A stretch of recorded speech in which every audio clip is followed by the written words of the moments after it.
Hi students. तो पिछले lecture में हमने आपको न्यूमेरिकल्स बताया था कि जब पैरेलल प्लेट कैपेसिटर के बीच टी थिकनेस का कोई मीडियम आ जाए, टी थिकनेस का कोई स्लैब आ जाए, dielectric slab, then what's the capacitance of parallel plate capacitor. Okay, उसमें न्यूमेरिकल करवाया था हमने।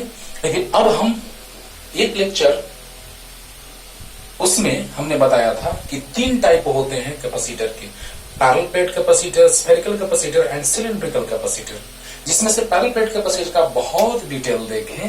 अब हम लोग आते हैं किस पे? Number 2 is spherical capacitor. Spherical capacitor, ध्यान दीजिए बच्चों, स्फेरिकल कैपेसिटर का अगर हम लोग बात करें तो नाम से ही पता चल रहा है कि स्फीयर से फॉर्मेशन होगा इसका। लेकिन आपको याद होगा, थोड़ा सा पैरेलल प्लेट कैपेसिटर का थोड़ा सा कॉन्सेप्ट आपको समझा रहे हैं कि जिस प्लेट का कैपेसिटेंस इंक्रीज कराना रहता था उसका पोटेंशियल डिक्रीज कराते थे, क्योंकि चार्ज तो फिक्स्ड है। चार्ज जिसको दिया गया है तो इंडक्शन होगा। Induction, charging due to induction. ऐसे तो हम वीडियो अपलोड कर रहे हैं कोरोना के प्रभाव के कारण बीच से ही, लेकिन जब स्टार्टिंग से वीडियो अपलोड करेंगे, है ना, उस समय अनाउंस कर देंगे कि वीडियो अपलोड किया जाएगा स्टार्टिंग से। और वीडियो जब स्टार्टिंग से अपलोड करेंगे तो पहले चैप्टर में स्टार्टिंग में पढ़ना है बाबू, charging due to friction, charging due to induction. तो बस समझाते आए हैं, समझाएंगे, कोई दिक्कत नहीं होगा, वहां भी बताएंगे अच्छे से, लेकिन यहां भी बताएंगे तो आपको अच्छे से समझ में आएगा कि कंडक्टर पे same magnitude of charge induce होता है, जो हम पीछे भी बताए हैं, लेक्चर में बताए हैं। लेकिन वहां टॉपिक पढ़ना था अलग से, यहाँ तो उसका यूज कर रहे हैं, लेकिन वहां पढ़ना था। तो बताइए बाबू, जितना प्लस उतना ही इसमें माइनस, क्योंकि आपको याद होगा कि एक कंडक्टिंग चार्ज प्लेट लेते थे और एक कंडक्टिंग अनचार्ज प्लेट लेते थे, याद करो। तो इसका कैपेसिटेंस इंक्रीज कराने के लिए इसका पोटेंशियल डिक्रीज करते थे, तो पहले इंडक्शन करवाते थे, फिर इसको ग्राउंडेड करते थे तो प्लस ग्राउंडेड हो जाता था, याद करो, प्लस ग्राउंडेड हो जाता था। ये सब बात आपको याद होगा कि नहीं? याद है? याद है। तो कैपेसिटर का फॉर्मेशन होता था, same magnitude of charges having opposite sign, opposite nature are placed at both plates, याद है ना? तो बताइए, यहां पर भी हम एक स्फीयर के कैपेसिटेंस को इंक्रीज कराएंगे। दो मेथड से प्रूव करने जा रहे हैं। मन होगा तो एक ही मेथड देखिएगा, एक छोड़ दीजिएगा, आपको बहुत ज्यादा बड़ा लगेगा तो, लेकिन हम कोशिश करेंगे कि आपको दोनों अच्छे से एकदम क्लियर हो, दोनों पढ़िए, यही हम बोलेंगे आपको। ओके, तो पहले समझाते हैं कि एक कंडक्टिंग स्फीयर है जिसका रेडियस a है, जो पहले से ही चार्ज्ड है, charged hollow conducting sphere, okay, having charge plus q, जिसके कैपेसिटेंस को इंक्रीज कराना रहता है। एकदम डीप में बता रहे हैं बाबू, ध्यान से सुनिएगा।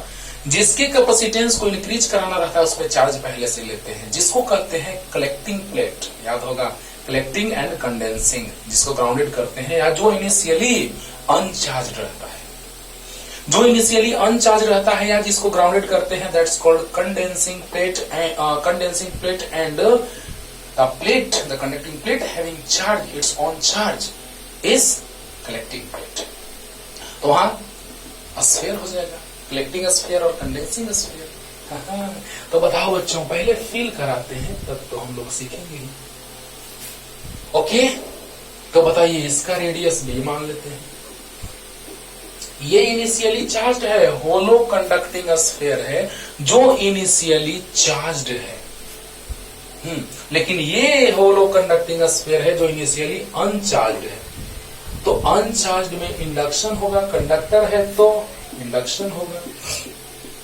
माइंड इट, दोनों कंडक्टर्स हैं तो यहां माइनस क्यू, तो बाहर में प्लस क्यू, तब ना डिफिनेशन पे आएंगे, तुरंत क्लियर हो जाएगा, तुरंत क्लियर हो जाएगा। तो इसी से फिल करते हैं उसको।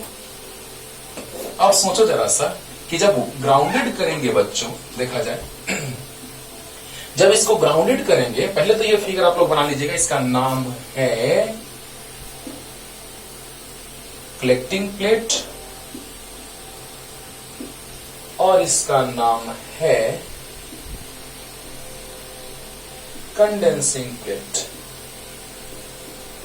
ओके, ओ सॉरी, स्फीयर, प्लेट रहता था तो प्लेट, स्फीयर है तो स्फीयर। ओके, तो बताइए जिसका पहले से जिस पे चार्ज है जिस कंडक्टर का, उसी का कैपेसिटेंस इंक्रीज कराना रहता है। एक टाइप पढ़ेंगे हम लोग, दूसरा टाइप अगले लेक्चर में, क्योंकि बहुत ज्यादा बड़ा लेक्चर हो जाएगा, अप्रॉक्स 140 मिनट्स का हो जाता है, 45 मिनट्स का। तो इसीलिए दो पार्ट में इसको डिवाइड कर दे रहे हैं, पार्ट 1 पार्ट 2। पार्ट 1 में बताने जा रहे हैं कि जब आउटर स्फीयर ग्राउंडेड हो तब, यानी कि इनर स्फीयर का कैपेसिटेंस इंक्रीज कराने के लिए आउटर स्फीयर के आउटर सरफेस को ग्राउंडेड करेंगे। माइंड इट, अगर अंदर वाले स्फीयर का कैपेसिटेंस इंक्रीज कराना है तो आउटर स्फीयर के आउटर सरफेस को ग्राउंडेड करते हैं। और अगले लेक्चर में बताएंगे कि आउटर स्फीयर को कैपेसिटेंस को इंक्रीज कराने के लिए इनर स्फीयर के इनर सरफेस को ग्राउंडेड करेंगे। लेकिन वो अगले लेक्चर में, टेंशन नहीं लेने का। आज मैं जो बात करने जा रहा हूं वो क्या है कि इनर स्फीयर का कैपेसिटेंस इंक्रीज कराना है तो इनर स्फीयर के पोटेंशियल को डिक्रीज कराएंगे, तो इंडक्शन कराना होगा और फिर ग्राउंडेड कराना होगा। तो बताइए, एक फिगर तो ये हो गया जो आपको अभी बना लेना है जल्दी, और फिर इसमें हम क्या करेंगे कि जब ग्राउंडेड करेंगे, this becomes grounded, then positive charge is neutralized by the negative charges of the earth। और इलेक्ट्रॉन कहेगा कि चल भाई प्लस, चल मेरे साथ चल। इलेक्ट्रॉन प्लस को क्या कर देगा, नेगलिफाई कर देगा। क्लियर? तो प्लस धरती के अंदर का हो जाएगा, ग्राउंडेड होगा, या माइनस जो है धरती के अंदर का इलेक्ट्रॉन्स, वो प्लस को कहेंगे कि चलो तेरा टाइम आ गया, है ना। कैसे धरती में आती है, सीता मां को ले जाती है, तो ऐसे ही। तो बताओ बच्चों, यहां पे प्लस जिसका कैपेसिटेंस इंक्रीज कराना है तो प्लस के कारण इस पे माइनस इंड्यूस हुआ, उस पे प्लस हुआ था, प्लस ग्राउंडेड हो गया, खत्म। देखो कैपेसिटर बना, जितना प्लस उतना ही माइनस है, स्फेरिकल कैपेसिटर बना। कैसा? Spherical capacitor. तो क्या कैसे डिफिनेशन बना, हो गया, the capacitor which is formed bye hollow conducting spheres is known as, तो the capacitor which is formed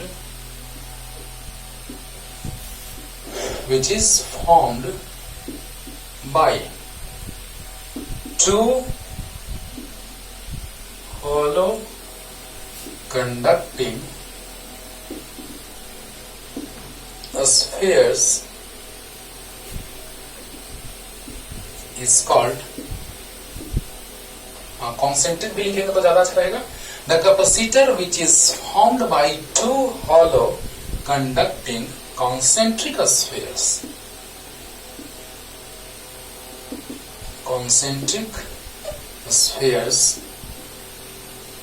is called a spherical capacitor। देखिए तो कॉन्सेंट्रिक है, दोनों दिखाई दे रहा है, दोनों कॉन्सेंट्रिक हैं, both having same centre. Okay, तो initially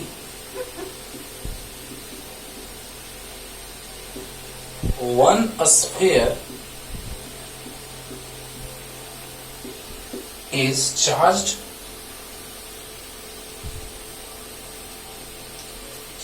charged and another is uncharged।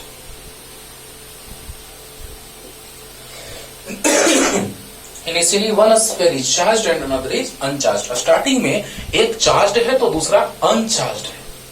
Clear हुआ कि नहीं? तो देखिए कैपेसिटर बन गया कि वैसा कैपेसिटर जिसका फॉर्मेशन दो कॉन्सेंट्रिक स्फीयर से होता है, दो कॉन्सेंट्रिक कंडक्टिंग हॉलो स्फीयर से होता है, उसको हम कहते हैं क्या? तो स्फेरिकल कैपेसिटर। ओके, जिसमें से एक इनिशियली चार्ज रहता है, दूसरा अनचार्ज रहता है। तो यहाँ प्लस है तो यहाँ माइनस इंड्यूस होगा, तो यहाँ प्लस, जो अभी हम एक्सप्रेशन डिराइव करने जा रहे हैं जिसमें उसका यूज करेंगे और वहीं लिखेंगे ये बात। तो यहाँ तक क्लियर हुआ कि ना, इनिशियली एक चार्ज है तो दूसरा अनचार्ज है। क्लियर हुआ कि नहीं? यहाँ पे थोड़ा सा ज्यादा समझा लिए, ज्यादा स्टेप लेके चलेंगे कि प्लस तो माइनस इंड्यूस, तो प्लस प्लस ग्राउंडेड हो गया, वो थोड़ा एक्स्ट्रा स्टेप बता दिए जो आगे का थ्योरी है उसका। लेकिन कैपेसिटर बन गया, बन गया। यानी कि कैपेसिटर का डिफिनेशन इतना और बस। तो बताइए कि spherical capacitor, the capacitor which is formed by two hollow conducting concentric spheres is called spherical capacitor. Initially one sphere is charged and another is uncharged. यहां तक क्लियर हुआ? इनिशियली एक चार्ज है, दूसरा अनचार्ज्ड था। वल्लाह क्लियर? और जल्दी लिख लीजिए। अब आते हैं एक्सप्रेशन डिराइव करने पे।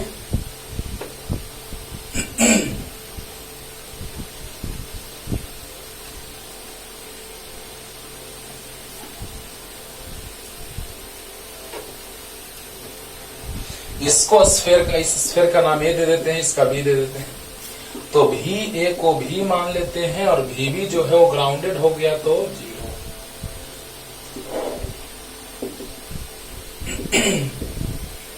समझिएगा, एकदम 100% समझ में आने जा रहा है आपको, बस ध्यान से सुनते रहिए मेरा बात। तो expression of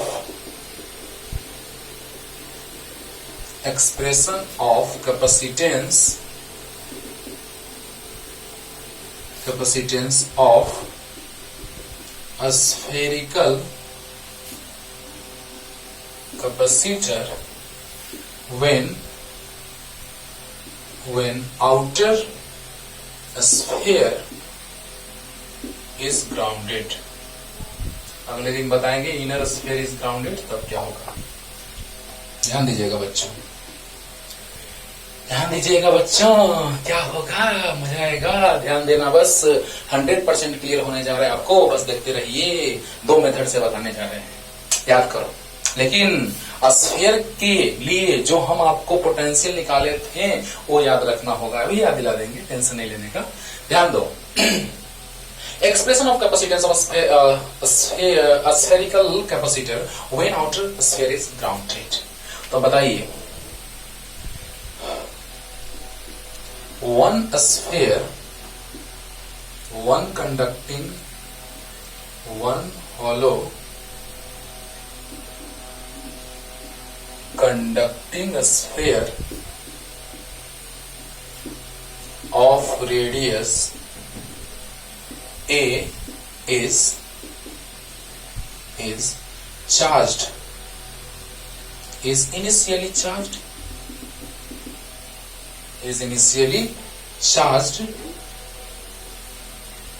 and another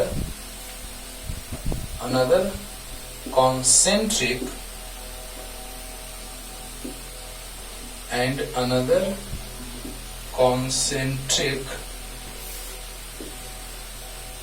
hollow conducting a sphere of radius b is uncharged। बोलो, यानी कि अब क्या होगा, one hollow conducting sphere of radius a is initially charged यानी चार्ज प्लस q है, and another concentric hollow conducting sphere of radius b is uncharged. अब देखिए, charge minus q is induced at the inner surface. तुरंत याद हो जाएगा, बस देखते रहो। At the inner surface and plus q at the outer surface of sphere B. हो गया। देखिए बच्चों, एकदम आराम से, रटने का नहीं, रटोगे तो गड़बड़ हो जाएगा। समझो, डिटेल में समझा के आपको बता रहे हैं, ध्यान दीजिएगा। क्या लिखे हैं, देखो कि one hollow conducting sphere of radius A is initially charged. क्या लिखे हैं पूरा हम समझा देते हैं। इनिशियली ये चार्ज्ड है, लेकिन इनिशियली ये वाला अनचार्ज्ड है, यही लिखे हैं, देखना पड़ा। इनिशियली ये चार्ज्ड है और ये अनचार्ज्ड है, लेकिन दोनों कॉन्सेंट्रिक हैं। तो इस पर अगर प्लस क्यू चार्ज है तो इस पर माइनस क्यू इंड्यूस होगा, तो इस पर प्लस क्यू इंड्यूस होगा। हाँ, और ये ग्राउंडेड होगा तो plus Q charge enters into the earth. Okay, तो क्या हो जाएगा, plus Q charge induced at the outer surface of B becomes grounded. ये चीज हम लिखेंगे अभी तुरंत, लेकिन यहां क्या लिखे हैं कि इस पर प्लस है और ये इनिशियली अनचार्ज्ड है, दोनों कॉन्सेंट्रिक है। और क्या लिखे हैं, तो इस पर प्लस है तो इस पर माइनस इंड्यूस हुआ, तो इस पर प्लस इंड्यूस हुआ। यहीं तक हम लिखे हैं, थ्योरी पढ़ के देखना, देखो ध्यान से। One hollow conducting sphere of radius A is initially charged, अच्छी बात है। Another concentric hollow conducting sphere of radius B is uncharged, है कि नहीं है। और देखो minus charge minus Q is induced, induced ना, minus Q is induced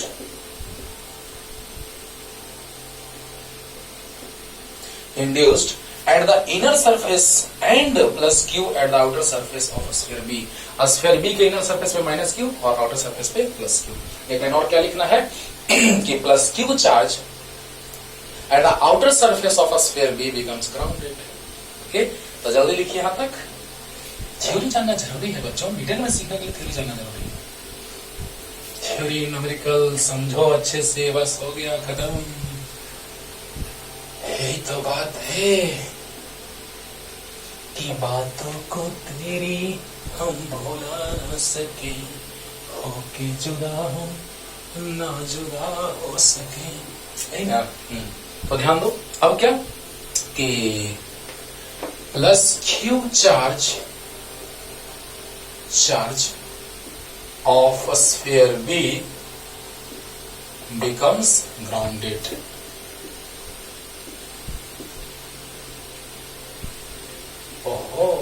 plus Q charge of sphere B becomes grounded. Okay, अब देखिए यहां तक क्लियर हो गया होगा। अरे बोलो, अब देखो, पहले तो पोटेंशियल, कैसे प्लेट पर पोटेंशियल निकाल देते हैं। प्रिंसिपल जब पढ़े थे हम लोग इसका, प्रिंसिपल ऑफ कैपेसिटर, तो पैरेलल प्लेट कैपेसिटर लेकर के देखते थे कि अपने के कारण पोटेंशियल, फिर निगेटिव के कारण, फिर पॉजिटिव के कारण, तो पॉजिटिव वाला तो ग्राउंडेड हो जाता था। यानी कि इसका अपने के कारण पोटेंशियल कितना होगा, इसके कारण पोटेंशियल कितना होगा, पोटेंशियल निकल जाएगा, कैपेसिटेंस भी आ जाएगा। अरे बोलो, थ्योरी में तो कोई दिक्कत नहीं, आराम से समझ में आ गया होगा। अब बोलिए, इस पर प्लस क्यू चार्ज है, इस पर माइनस क्यू चार्ज है, तो पहले अपने के कारण पोटेंशियल ध्यान देना क्या है कि इलेक्ट्रिक पोटेंशियल, फर्स्ट मेथड पे चल रहे बाबू, electric potential at the surface of inner sphere due to its own charge, अपने चार्ज के कारण, due to its own charge plus Q is equal to, याद है V1, K into plus Q by R, R मतलब अपने ही के कारण, तो के क्यू बाई, यही तो समझना है।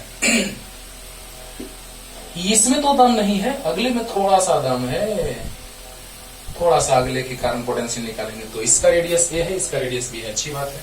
तो इसका रेडियस ए, ये तो आपको याद होगा, अपने ही चार्ज के कारण। देखो क्या लिखे हैं, electric potential at the surface of inner sphere due to its own charge plus Q is. तो अपने ही चार्ज के कारण, अपने ही सरफेस पे पोटेंशियल आपको याद है, तो के क्यू बाई आर होता था।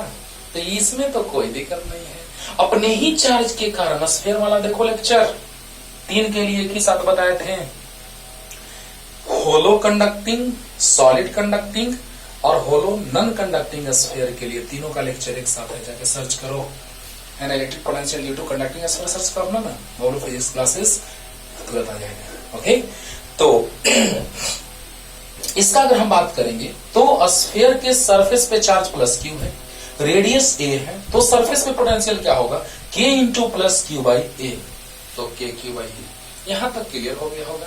और अब देखो अगेन इलेक्ट्रिक पोटेंशियल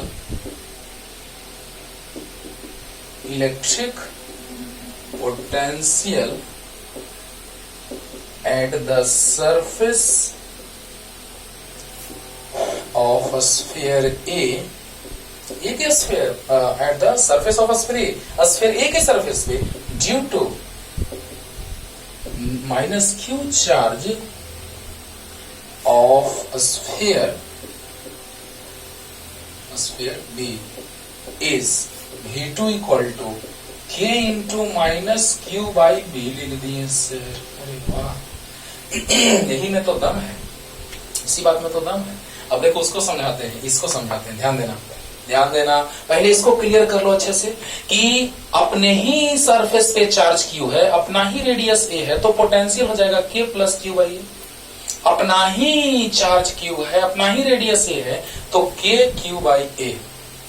यहां तक क्लियर हुआ कि नहीं हुआ? अरे हुआ कि नहीं हुआ?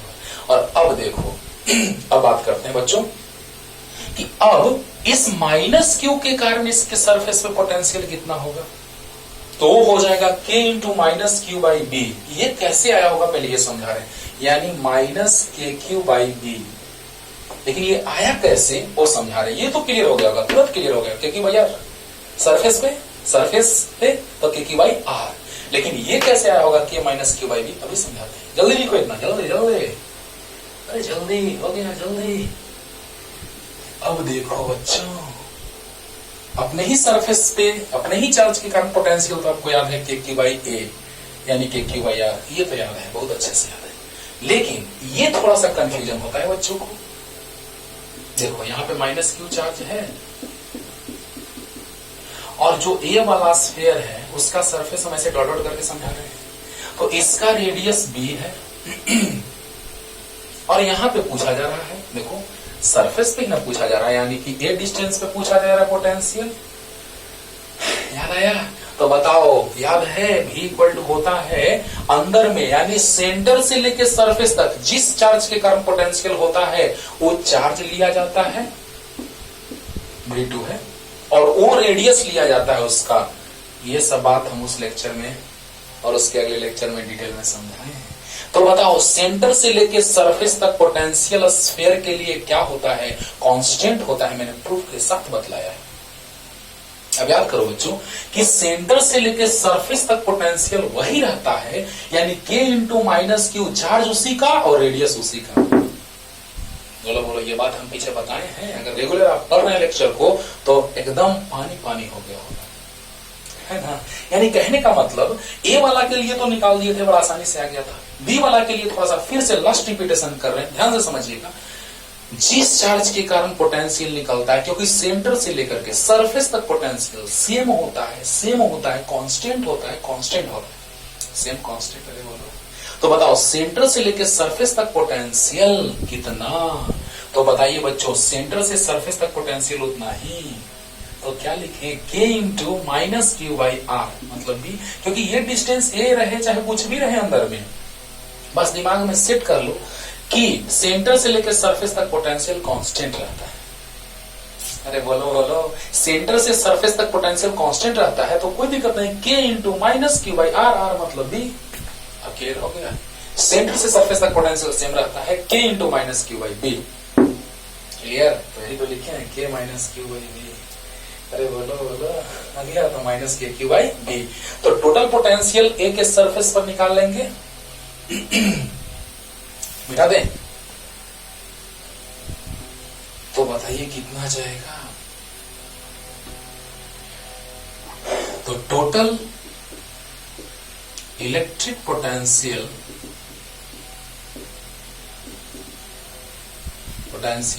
At the surface of a sphere A is V equal to V1 plus V2, तो KQ by A plus minus KQ by B, KQ को बाहर कर दिए, कॉमन ले लिए, 1 by A plus minus minus 1 by B, 1 by 4 का use होगा कि कब ले लो, ए बी एलसीएम होगा, ए से कैंसिल, बी बच गया, माइनस बी से भी कैंसिल, ए बच गया रे बाबा। तो ही इक्वल टू आ गया Q by 4 pi epsilon naught into B minus A divided by A into B. ये आ गया पोटेंशियल, और Q इक्वल टू सी भी। क्या बात है, ध्यान दो, एकदम आराम से समझिए। इसके अपने के कारण potential K Q plus Q by A, और इसके लिए सेंटर से सरफेस तक पोटेंशियल सेम होता है, तो इसके सरफेस पर भी उतना ही पोटेंशियल होगा, K minus Q by B. Clear होगा? तो दोनों को ऐड कर दिए, K Q common, 1 by A minus 1 by B, K Q is common, तो ए बी एलसीएम, तो बी माइनस ए, तो Q by 4 by epsilon B minus A by A B. अरे बोलो यहां तक क्लियर है? तो जल्दी जल्दी जल्दी यहां तक आइए बच्चों, जल्दी। अरे अब देखिए जल्दी,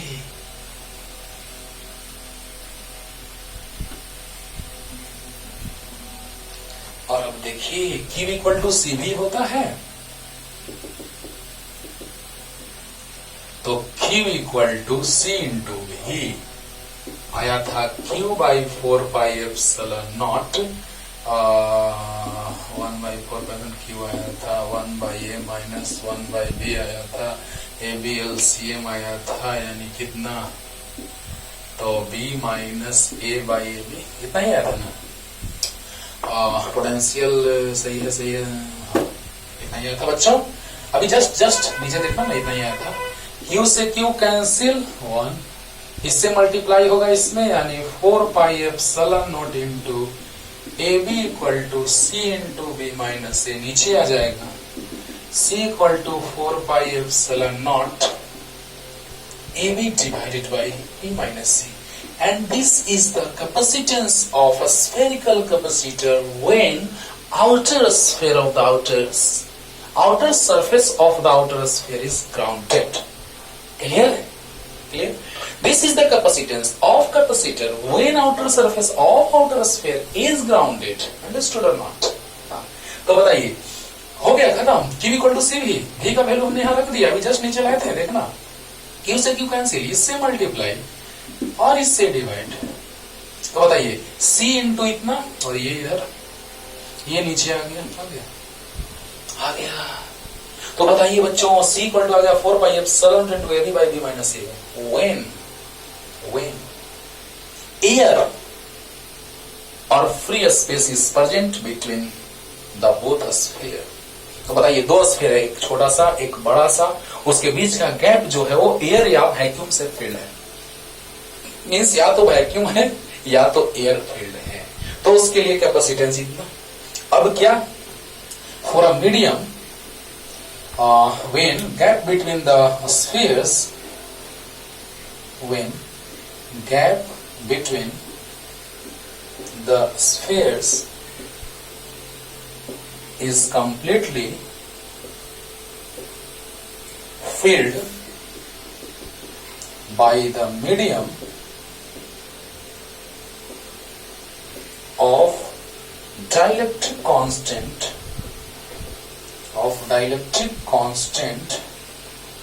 K, then क्या हो जाएगा, यहां तक आइए पहले तो याद करो, ध्यान दो, यहां पर अगर फ्री स्पेस है तो परमिटिविटी ऑफ फ्री स्पेस है, अगर मीडियम हो जाता तो परमिटिविटी ऑफ मीडियम आ जाता। बोलो बोलो, तो जल्दी से यहां तक आइए, जल्दी से। अगर फ्री स्पेस या एयर है तो यहाँ परमिटिविटी ऑफ फ्री स्पेस है, अगर मीडियम आ जाता तो परमिटिविटी ऑफ मीडियम होता कि नहीं होता। अरे बोले यार, अरे बोल दो ना जरा। C equal to 4 pi epsilon naught A B by B minus A. Understood और नॉट? अब बताइए कि if air or free space is present between both spheres or between the gap of both spheres, then this is the permittivity of free space, or when medium of dielectric constant K is present between the gap of both spheres or completely filled by the medium of dielectric constant K, completely filled by the medium of dielectric constant K, then what happens?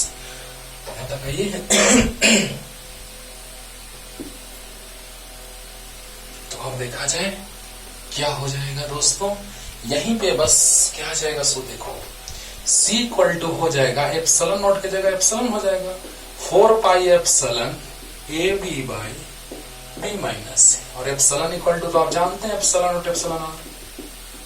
ओहो क्या बात है, क्या बात है। तो C equal to आ गया 4 पाई एप्सिलॉन, इसको क्या कहते हैं, A B by B minus C. आया तो देखो मजा मजा आएगा। इंटरेस्टिंग, क्यों कैपेसिटर हम ये बनाए हैं, हम ये जानो। बहुत पढ़ लिए कैपेसिटर, पढ़ लिया स्फेरिकल कैपेसिटर पढ़ लिया, but why this is used, है ना, और in which cases capacitance be increased. Okay, तो देखिए पहले तो यहां तक कि गैप को भर दिए हम लोग के डाइलेक्ट्रिक कांस्टेंट के मीडियम से, तो इतना आ गया।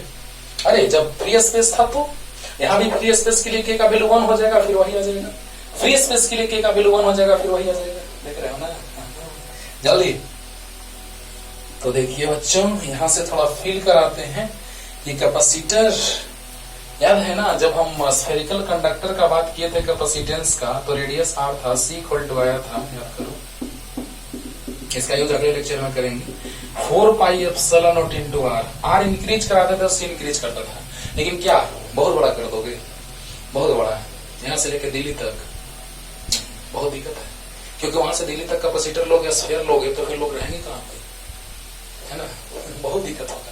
यानी एक सर्टेन लिमिट तक हम साइज भी इंक्रीज करेंगे और कैपेसिटेंस को भी इंक्रीज करा लेंगे।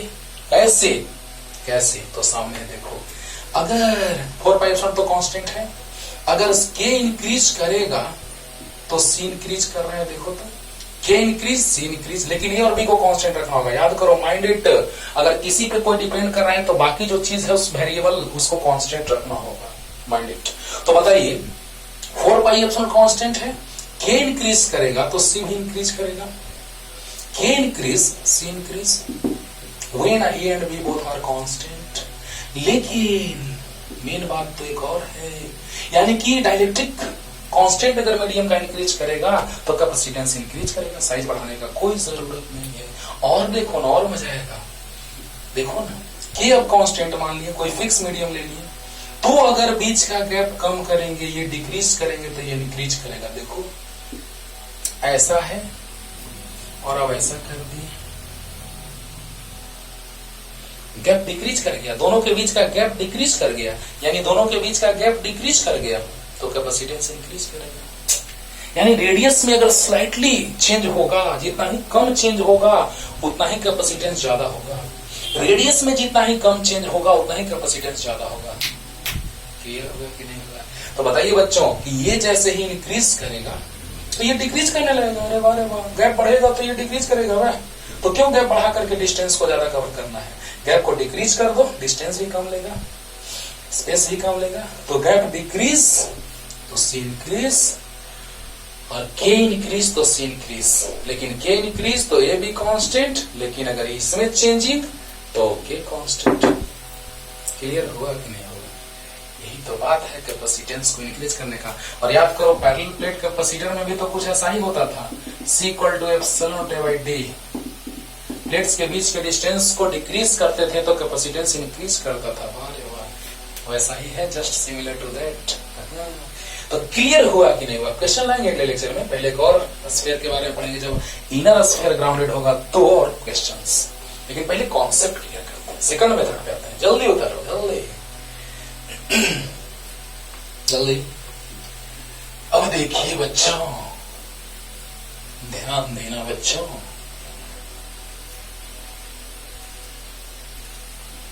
सेकंड मेथड पे आते हैं, है ना। जब यहाँ पे मीडियम फिल कर दिए थे कंप्लीटली ऐसे के डाइलेक्ट्रिक कांस्टेंट के, मतलब क्या, क्योंकि अभी नहीं मीडियम फिल करेंगे, फिर मिटाना पड़ेगा, यहाँ बना देते हैं। देखिए यहाँ पे कंप्लीटली फिल्ड है मीडियम से, जिसका डाइलेक्ट्रिक कांस्टेंट क्या है, के है ना। जब हम के वाला लिखेंगे तो ऐसा फिगर, अरे बोलो, जब के मीडियम रख देंगे बीच में तो मीडियम से फिल्ड है कंप्लीटली, तो के।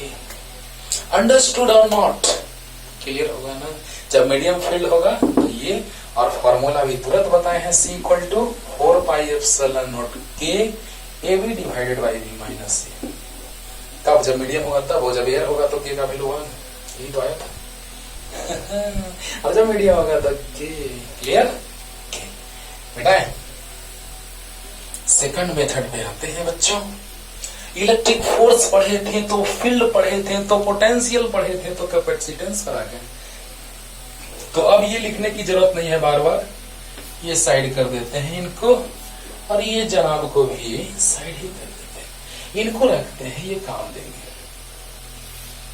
अब देखो, सबसे पहले जहां पे हमको कैपेसिटेंस निकालना है, जहां पोटेंशियल का बात करना है, वहां इलेक्ट्रिक फील्ड रहेगा तो बहुत ही आराम होगा। देखो, तो यहां पे हमने एक ड्रॉ किया, क्या, गॉसियन सरफेस, याद है गॉसियस थ्योरम, तो गॉसियन सरफेस। तो गॉसियन सरफेस जो लिए हैं उसका रेडियस आर मान लिए, radius of Gaussian surface is R. तो यहाँ पे यही आप लिख लेते, क्या लिखा था, तो बताइए इसका रेडियस जो है वो कितना है, आर है, याद है according to Gauss's theorem. Second method, Gaussian surface draw करते हैं, ऐसे तो हम डायरेक्ट इलेक्ट्रिक फील्ड इंटेंसिटी का फॉर्मूला लिख सकते हैं डायरेक्ट, E इक्वल टू होता है 1/4πε0 Q/r²। लेकिन थोड़ा फील करवाते हैं आपको, डायरेक्ट लिख सकते हैं, स्टेप कम हो जाएगा, टाइम कम लगेगा, लेकिन बहुत अच्छे से आपको सीखने की जरूरत है, क्योंकि किसी भी चीज को आप बहुत अच्छे से सीखेंगे तो उसमें बहुत ज्यादा आपकी काबिलियत रहेगी, सब जानता है। तो बताओ बच्चों कि इसके बीच कैपेसिटेंस निकालना है, तो उसके बीच इलेक्ट्रिक फील्ड इंटेंसिटी निकाल लेते हैं, और फिर इस फार्मूला से relation between electric field intensity and potential gradient, या relation between electric field intensity and electric potential से हम लोग ये एक्सप्रेशन का यूज करके पोटेंशियल निकालेंगे और पोटेंशियल से कैपेसिटेंस निकालेंगे। ठीक है, तो देखो पहले इलेक्ट्रिक फील्ड इंटेंसिटी निकालते हैं बच्चों।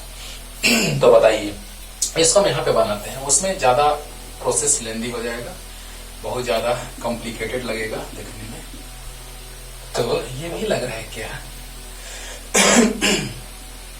लग जा गले के फिर ये हंसी रात हो न हो,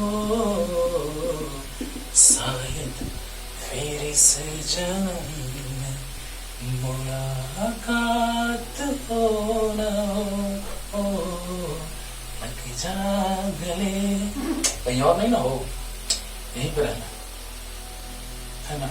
अब गले लगाने के लिए मत सोचते रहना, मार देंगे, बढ़ो चुपचाप, बाद में गले लगाना, ठीक है ना। देखो, electric field lines are normally outward from positive charge, है ना, टू द सरफेस और to the surface of sphere. तो स्फीयर जो है पॉजिटिवली चार्ज, उसके सरफेस पर इलेक्ट्रिक फील्ड लाइन जो होंगे वो परपेंडिकुलर होंगे, बोलो बोलो, जो स्फीयर है उसके सरफेस पर परपेंडिकुलरली आउटवर्ड, क्योंकि प्लस से अवे, और आपको याद है area vector is always perpendicularly outward to the plane. अरे रे, तो दोनों का डायरेक्शन सेम, तो एंगल 0 डिग्री, बोलो रे, अरे बोलो रे बाबा। तो ध्यान दो, प्लस से फील्ड लाइंस ओरिजिनेट होते हैं और सरफेस में परपेंडिकुलर होते हैं स्फीयर के, याद है, प्लस से फील्ड लाइंस ओरिजिनेट होते हैं और सरफेस के परपेंडिकुलर होते हैं कि नहीं होते हैं, तो होते हैं, और area vector is perpendicularly outward, तो both are in same direction. तो बताइए यहां तक क्लियर है कि नहीं है, बोलो। अरे प्लस से फील्ड लाइंस ओरिजिनेट, तो प्लस से अवे, और सरफेस पर परपेंडिकुलर होता है, सरफेस पे परपेंडिकुलर होता है, और area vector is always normally outward to the surface of plane. Clear होगा? हाँ। तो बताइए angle between both of them is 0 degree. तो अकॉर्डिंग टू गॉसियस थ्योरम,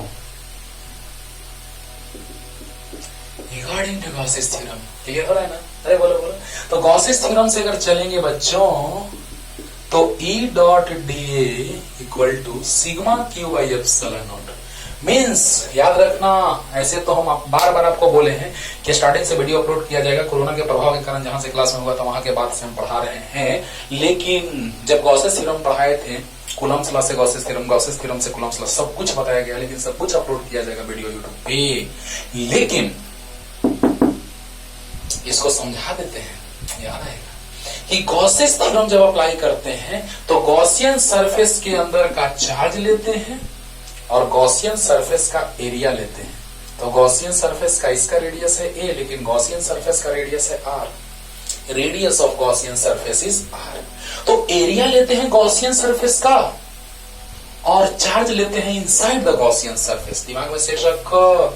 तो बताओ बच्चों, यहां लिख सकते हैं इसको इंटीग्रेशन लूप। लूप मतलब close loop, Gaussian surface is close loop. तो E डॉट डी, आपको याद है डॉट बी है बिकॉज थीटा,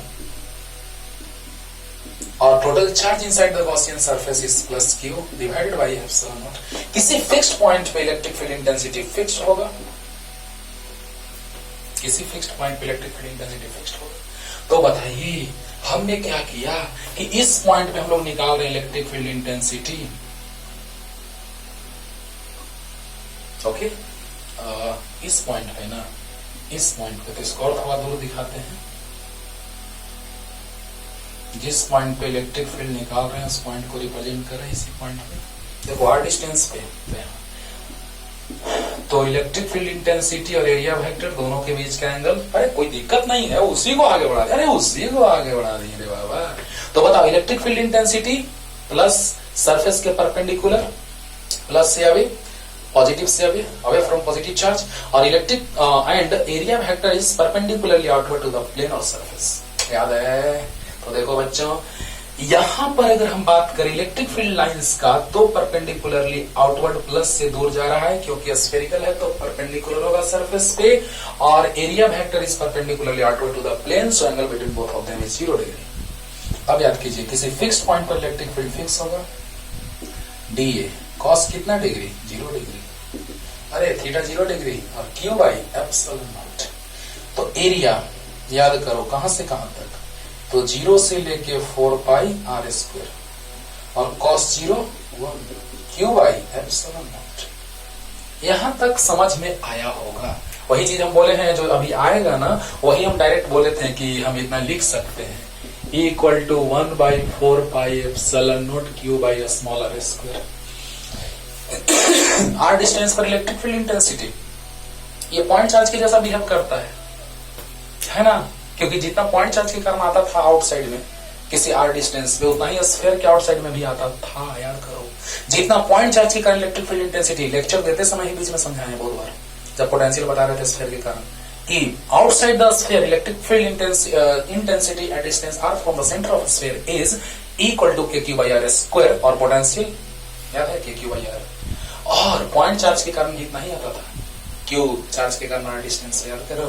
तो बताओ बच्चों ध्यान से सुनिएगा, जब गॉसियन थ्योरम अप्लाई करते हैं तो area of Gaussian surface, area of Gaussian surface and charge inside the Gaussian surface, understood और नॉट, क्लियर होगा। तो E dot D equal to sigma Q by epsilon naught, charge inside the Gaussian surface is plus Q by epsilon naught, E D A cos theta, D A cos theta, cos 0 1 DA का integration, क्योंकि area of Gaussian surface, तो बोलिए Gaussian surface का area, तो radius है are, तो 4 pi R square, तो 0 से लेकर 4 पाई आर स्क्वायर तक। यहां तक क्लियर होगा कि नहीं होगा? तो जल्दी इतना लिखिए बच्चों, जल्दी। अब देखो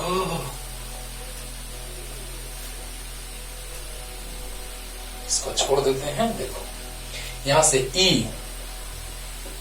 equal to E into D A का इंटीग्रेशन ए 0 से लेके 4 pi R square equal to Q by epsilon naught, upper limit minus lower limit 4 pi R square minus 0 Q by epsilon naught, नीचे आ गया equal to 1/4 pi R square into Q by epsilon naught, equal to आ गया 1/4 pi epsilon naught Q by,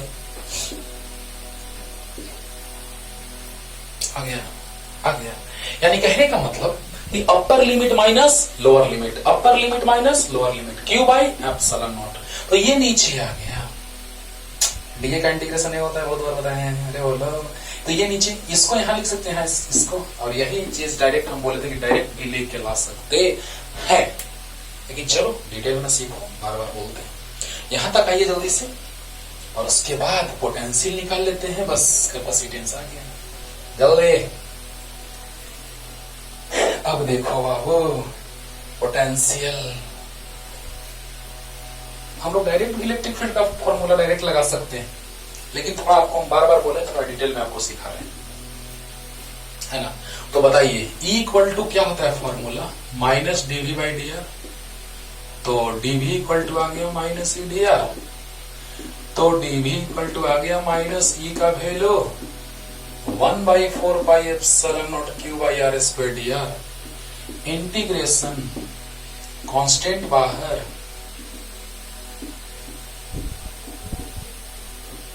अब देखो ध्यान देना बच्चों, E equal to minus dv/dr होता है कि नहीं होता है, और dv equal to minus e dr होता है कि नहीं होता है। तो dv equal to minus e और dr, e मतलब 1/4π/r² इंटू dr, e का वैल्यू रख दिए, यही तो लाए थे अभी जस्ट वहां पे देखना।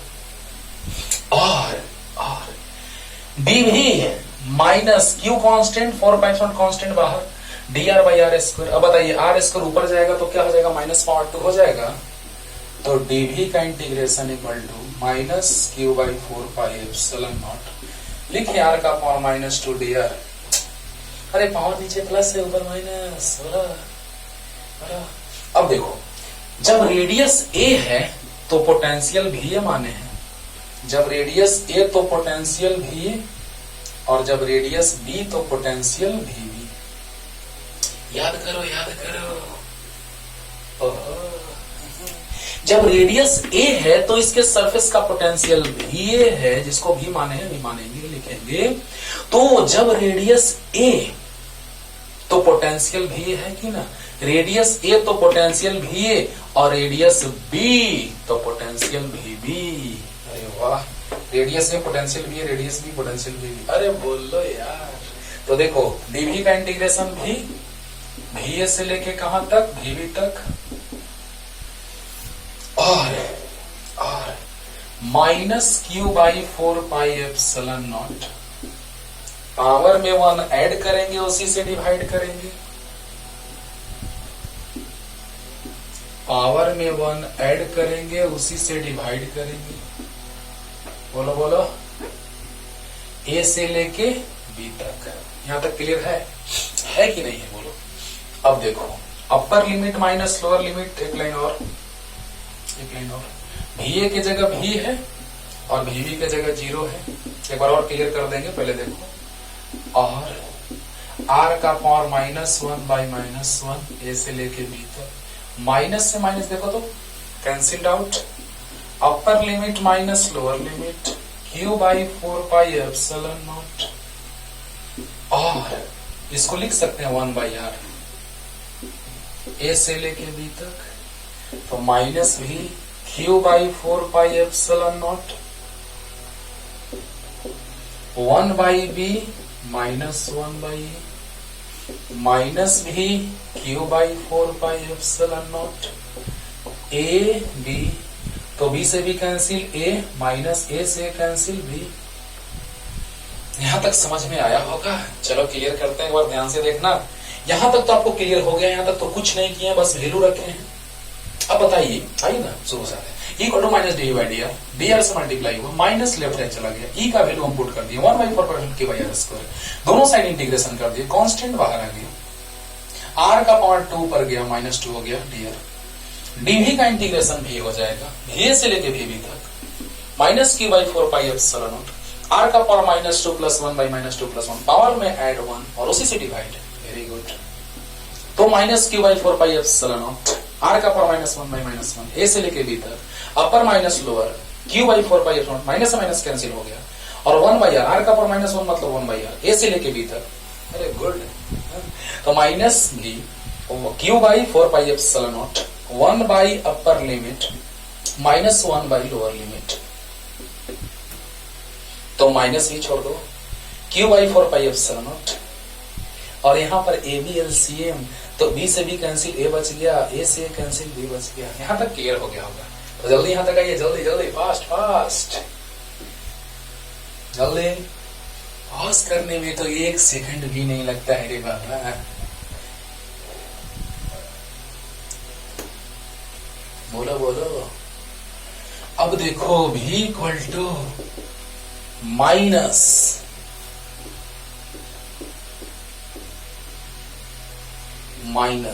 से मल्टीप्लाई होगा तो आ जाएगा q/4πε0, माइनस से जब उसमें मल्टीप्लाई हुआ तो b माइनस से हो जाएगा। देखो तो, अरे वही पोटेंशियल वाला आ गया फॉर्मूला सर जो पीछे लाए थे। आया कि नहीं आया? आया ना? हाँ, बताओ जल्दी बताओ। यहां से माइनस से मल्टीप्लाई किए तो Q by 4 pi epsilon naught A B LCM था, माइनस से मल्टीप्लाई होगा तो बी माइनस ए हो गया। देखो ना, माइनस से मल्टीप्लाई होगा तो माइनस ए प्लस बी यानी बी माइनस सी। अरे माइनस से मल्टीप्लाई करो यार। अब बताओ Q इक्वल टू, तो Q equal to C into भी Q by 4 pi epsilon naught B minus A by A B. Q से Q एक बार में इससे मल्टीप्लाई होगा तो 4 पाई, अरे बोलो बोलो, इससे मल्टीप्लाई तो 4 pi naught A B equal to C into B minus C. C equal to आ गया 4 pi epsilon naught A B by B minus. आया कि नहीं आया? अरे आया कि नहीं आया? तो यहां से आ गया बच्चों C equal to 4 pi epsilon naught A B by B minus A. वही कैपेसिटेंस आया कि नहीं? मीडियम होगा तो यहीं पे एप्सिलॉन इंटू के आ जाएगा, जो पीछे सब कुछ हम बता दिए, जस्ट पीछे पहले मेथड में, फर्स्ट मेथड में हमने ये बात बता दिया डिटेल में। तो C इक्वल टू आ गया 4 pi epsilon A B by B minus A, 4 pi epsilon naught A B by B minus A. आया? आया? तो इस तरह से मैंने आपको बताया कि स्फेरिकल कैपेसिटर बनता है कब? यहाँ पे जब आउटर स्फीयर ग्राउंडेड हो तब। अगले लेक्चर में लेकर के आते हैं कि जब इनर स्फीयर ग्राउंडेड हो तब, यानी आउटर का कैपेसिटेंस इंक्रीज करेंगे। और उसमें आपको बतलाएंगे कि क्वेश्चंस बेस्ड जो होते हैं इस पे दोनों पे, वो कैसे बनते हैं। तब तक के लिए पढ़ते रहिए। टाटा।